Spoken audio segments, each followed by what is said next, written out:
আসসালামু আলাইকুম। প্রিয় উচ্চ মাধ্যমিকের শিক্ষার্থীরা, আশা করি তোমরা সবাই ভালো আছো। ঈদের এবং রমজানের পরে আবার তোমাদের সামনে ক্লাস নিয়ে হাজির হয়ে গেলাম। চলো ক্লাস শুরু করি।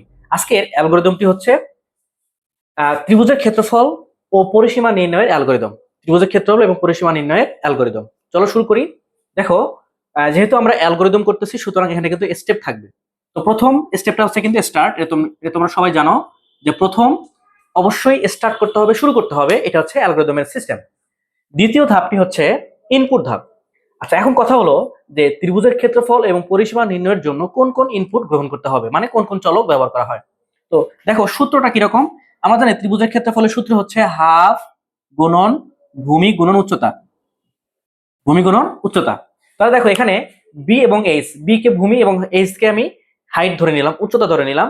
তাহলে আমাদের বি এবং এইচ এই দুইটাই কিন্তু চলক, এদের মান কিন্তু গ্রহণ করতে মানে ইনপুট দিতে হবে। তাহলে কি লিখতে হবে? লিখতে হবে ইনপুট। ইনপুট যেহেতু আমি বি কে ধরে নিচ্ছি ভূমি এবং এইচ কে ধরে নিচ্ছি উচ্চতা, তাহলে ইনপুট বি কমা এইচ, এই দুটাকে ইনপুট দিতে হবে। স্টেপ 3 তে কি করতে হবে? স্টেপ 3 তে এই দুটোকে সূত্র প্রয়োগ করতে হবে, মানে প্রসেস ধাপ লিখতে হবে। সুতরাং area equals to half into ভূমি ইনটু উচ্চতা। হাফ ইনটু ভূমি ইনটু উচ্চতা, এটা হচ্ছে সূত্র, যেটা এরিয়া স্টেপ 3 তে প্রসেস ধাপে সেটা লিখতে হবে।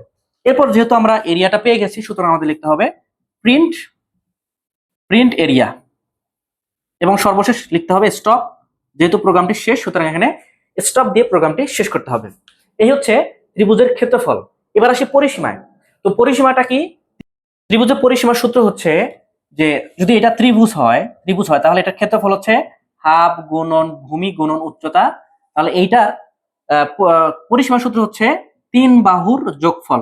যদি আমরা এই 3টা বাহু ধরে নেই, তাহলে এই 3 বাহুর যোগফলকেই বলা হবে ত্রিভুজের পরিসীমা। তাহলে এখানে আমি এখানে লিখতে পারি, এখানে এরিয়ার নিচে লিখতে পারি যে ধরলাম P equals to A plus B plus C. তাহলে এখানে এ প্লাস বি প্লাস সিটা হচ্ছে স্টেপ 3 তে লিখতে হবে, যেহেতু প্রসেস ধাপ।